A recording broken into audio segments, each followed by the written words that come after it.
Corona की महामारी के दौरान आए दिन दिल को झकझोरने वाली, रूह को कँपाने वाली खबरें सामने आ रही हैं और उत्तर प्रदेश में आदित्यनाथ जी की सरकार मौत का आंकड़ा छिपाने की चाहे जितनी कोशिश कर ले, लेकिन गांव-गांव में जो दृश्य सामने आ रहे हैं वो अत्यंत भयावह हैं, डराने वाले हैं। वो फिर चाहे कानपुर हो, चाहे उन्नाव हो, चाहे लखनऊ के आसपास के गांव हो, बलिया हो, गाजीपुर हो, प्रयागराज के आसपास के गांव हो, बिजनौर के गांव हो, सुल्तानपुर हो, फैजाबाद हो, उत्तर प्रदेश के लगभग हर जिले के गांवों की स्थितियों का अगर आप आकलन करेंगे तो गांव-गांव में इस वक्त कोरोना के कारण लोगों की मौत हो रही है। और इसीलिए आप देख रहे हैं कि शमशानों में लाशों की लंबी कतारें लगी हुई हैं। लोगों के पास शमशान में अपने परिजनों का अंतिम संस्कार करने का, दाह संस्कार करने का इंतजाम नहीं है। उनको लकड़ियां नसीब नहीं हो रही हैं। और हमने देखा कि प्रयागराज के घाट पर हजारों की संख्या में जिनको लकड़ियां नसीब नहीं हुई, अपने परिजनों का शव लोगों ने हिंदू रीति रिवाज के विपरीत बालू खोदकर जमीन में गाड़ दिया। यह उत्तर प्रदेश की मजबूरी की दशा है लोगों की। यह उत्तर प्रदेश में लोगों के सामने विडंबना और पीड़ा है, जिसको शासन और प्रशासन नजरअंदाज करने में, झूठ बोलने में और अपनी पीठ थपथपाने में लगा हुआ है। उन्नाव में हमने देखा बालू के रेत के नीचे लोगों ने अपने परिजनों के शव गाड़ दिए। हमने गाजीपुर में देखा 100 जमीन खोद के दफनाए गए। मजबूरी क्या है कि लकड़ी नहीं मिल रही है अंतिम संस्कार के लिए। आदित्यनाथ जी की सरकार ने दावा किया 5,000 रुपए मिलेंगे, इतना मिलेगा, उतना मिलेगा। अरे जब आपकी योजना ठीक है, अगर आपकी सरकारी योजनाएं सही रूप से जमीन पर लागू हो रही हैं, तो फिर क्यों लोग अपने घरों के शव जमीन में और बालू के रेत के नीचे गाड़ रहे हैं? इसका जवाब दीजिए आदित्यनाथ जी। ये जिन लोगों की जानें गई हैं, इनकी आत्माएं आपसे सवाल पूछ रही हैं। इनकी आत्माएं आपसे सवाल पूछ रही हैं कि हमने क्या गुनाह किया था कि मरने के बाद कफन और लकड़ी भी नसीब नहीं हो रही है आपके राज में आदित्यनाथ जी। और आज हालत यह हो गई है कि किसी जिले में कोरोना की जांच नहीं होती। गांव-गांव में खांसी हो रही है, लोगों को बुखार हो रहा है, पता ही नहीं चल रहा है कि उनको कोरोना है अथवा नहीं है। अस्पतालों में बेड का इंतजाम नहीं है, वेंटिलेटर हैं तो चल नहीं रहे हैं। लोग अस्पताल पहुंचने से पहले या तो अपनी जान दे रहे हैं या अस्पतालों में दम तोड़ दे रहे हैं। मैं मांग करता हूं उत्तर प्रदेश की सरकार से, बगैर विलंब किए 75 जिलों में और उत्तर प्रदेश के सभी ब्लॉक के अंदर कोरोना के जांच केंद्र खोले जाएं। बीमारी छिपाने से, पर्दा डालने से, संकट के सामने खड़े होकर ताली बजाने और पीठ थपथपाने से समाधान नहीं होगा, बल्कि उसके लिए जरूरी है कि संकट को जानिए और संकट को रोकने का इंतजाम कीजिए। हर जिले और हर ब्लॉक के अंदर कोरोना के जांच की व्यवस्था की जाए, जांच केंद्र बनाए जाए जहां पे एंटीजन और आरटी-पीसीआर की जांच हो सके, लोगों को पता चल सके कि उनको कोरोना है अथवा नहीं है और उसके हिसाब से वो अपना दवा और इलाज करा सके। नंबर 1। दूसरी बात, एम्बुलेंस की समस्या और दाह संस्कार की समस्या। सरकार ने आदेश जरूर जारी कर दिया लेकिन जिस जिले में दाह संस्कार के लिए लकड़ी का इंतजाम नहीं हो रहा है, ऐसे जिला अधिकारी को और ऐसे प्रशासन के लोगों को निलंबित किया जाए, उनके खिलाफ कार्रवाई की जाए। ये गुनाह है, पाप है कि बलिया के अंदर पेट्रोल और टायर से अंतिम संस्कार किया जा रहा है, शवों को जलाया जा रहा है पेट्रोल और टायर से। ये अपमान है, ये गुनाह है, ये अपराध है जो हो रहा है उत्तर प्रदेश के अंदर।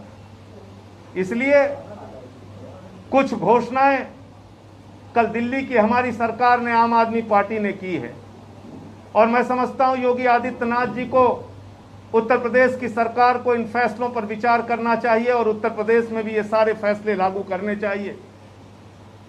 दिल्ली के अंदर मुख्यमंत्री अरविंद केजरीवाल जी ने ऐलान किया है कि जिनके घर में कोरोना के कारण मृत्यु हुई है उनको 50,000 रुपए का मुआवजा दिया जाएगा। जिनके बच्चे अनाथ हो गए हैं, जिनके पिता माता नहीं हैं बच्चों के, उनकी पढ़ाई का, उनकी दवाई का, उनकी शिक्षा का पूरा इंतजाम दिल्ली की केजरीवाल की सरकार करेगी। और जब तक वो बच्चे 25 साल की उम्र के नहीं हो जाते, यानी अपने पैरों पे खड़े नहीं हो जाते, उनको 2,500 रुपए प्रति माह पेंशन देने का काम सरकार करेगी।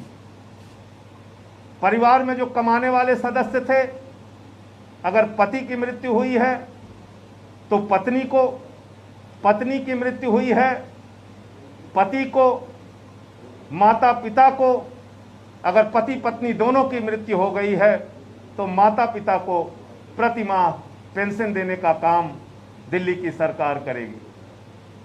कोरोना के लॉकडाउन के चलते गरीबों के सामने राशन का संकट वहां पैदा हो गया, तो इसके लिए हमारी सरकार ने निर्णय लिया कि 72 लाख जो राशन कार्ड होल्डर हैं, जिनके पास राशन कार्ड है, राशन कार्ड धारकों को तो राशन देगी ही देगी, जिनके पास राशन कार्ड नहीं है उनको भी राशन देने का काम दिल्ली की सरकार करेगी।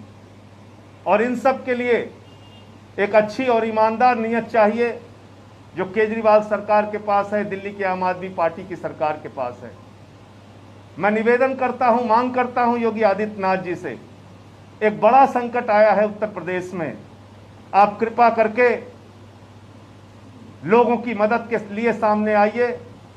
जो बच्चे अनाथ हुए हैं उनके लिए पेंशन की व्यवस्था, शिक्षा और स्वास्थ्य की व्यवस्था कीजिए। जिन परिवारों में मृत्यु हुई है उनको 50,000 रुपए का मुआवजा देने का काम कीजिए। और राशन की कोई दिक्कत लोगों के सामने ना आए तो निःशुल्क राशन, मुफ्त में राशन बांटने का भी काम कीजिए। इसके अलावा एक खबर आई जिसको पढ़ के मन दुखी हुआ कि किस तरह से लोगों की जिंदगियों के साथ खिलवाड़ करने का काम आदित्यनाथ जी की सरकार कर रही है। चुनाव के दौरान 1621 शिक्षकों की मृत्यु कोरोना से हुई। 1621 शिक्षकों की। प्राथमिक शिक्षक संघ ने उनकी सूची जारी की, लेकिन बड़े अफसोस की बात है कि उन आंकड़ों में हेरफेर करके सरकार कह रही है कि मात्र 3 कर्मचारियों की मृत्यु, मात्र 3 शिक्षकों की मृत्यु कोरोना से हुई है, जबकि उनके नाम हैं, नंबर हैं, उनकी ड्यूटी लगी थी, इसके प्रमाण हैं। आदित्यनाथ जी ऐसा मत कीजिए। उनके परिवार वालों को नौकरी और 1-1 करोड़ का मुआवजा दीजिए। आम आदमी पार्टी ऐसी मांग करती है। 1621 लोगों की मृत्यु चुनाव के दौरान हुई। आपने कहा जो लोग ड्यूटी पे जाते वक्त या ड्यूटी से घर पहुंचने तक, इस बीच जिसको कोरोना हुआ और इस बीच जिसकी मृत्यु हुई, हम सिर्फ उन्हीं को मानेंगे। ये अजीब बात है। अगर कोई व्यक्ति चुनाव की ड्यूटी से संक्रमित हुआ, घर पर आया, इलाज के दौरान अस्पताल में उसकी मृत्यु हो गई, उसको आप मृत्यु नहीं मानेंगे? ऐसा अन्याय और अत्याचार। तो इसलिए जो आंकड़े सामने आए हैं, और हाईकोर्ट ने भी आपसे पूछा है, और हाईकोर्ट ने तो ऐसी तल्ख टिप्पणी की है, तो कोई दूसरी सरकार होती तो शर्म से डूब के नाक भर चुल्लू में अपना नाक रगड़ लेती। लेकिन ये बेशर्म सरकार है और मुझे उम्मीद भी नहीं है कि योगी आदित्यनाथ जी को अपनी कुर्सी छोड़ने वाले हैं। लेकिन जो टिप्पणी हाई कोर्ट की है कि उत्तर प्रदेश की व्यवस्था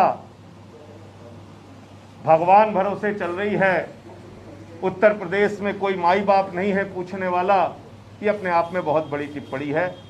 तो मुझे इतनी बात कहनी थी। आज आम आदमी पार्टी ने आम आदमी रसोई की शुरुआत की है। इसके माध्यम से अभी शुरुआत में हम लोग 2000 पैकेट भोजन का इंतज़ाम अलग अलग इलाकों में वितरित कराने का हॉस्पिटल्स में और दूसरी जगहों पे कर रहे हैं। तो ये एक शुरुआत आज आम आदमी पार्टी लखनऊ की टीम ने ये पूरा किया है। और ये कई बार हम लोग स्पष्ट कर चुके हैं अलग अलग मुद्दों पर भी। इस पर भी साफ तौर पे कहना चाहते हैं, आम आदमी पार्टी जनता में अपने सेवा के कार्यों से लोगों के बीच में पहुंच रही है, उसको लोगों का प्यार और स्नेह मिल रहा है। अगर योगी आदित्यनाथ जी की सरकार जो मांगे हमने की है, अगर इसको पूरा नहीं करती तो हम लोग इसको पूरा करेंगे। हमारी सरकार जब बनेगी तो इन सारे वादों और इन सारी बातों को ज़मीन पर लागू करने का काम करेंगे।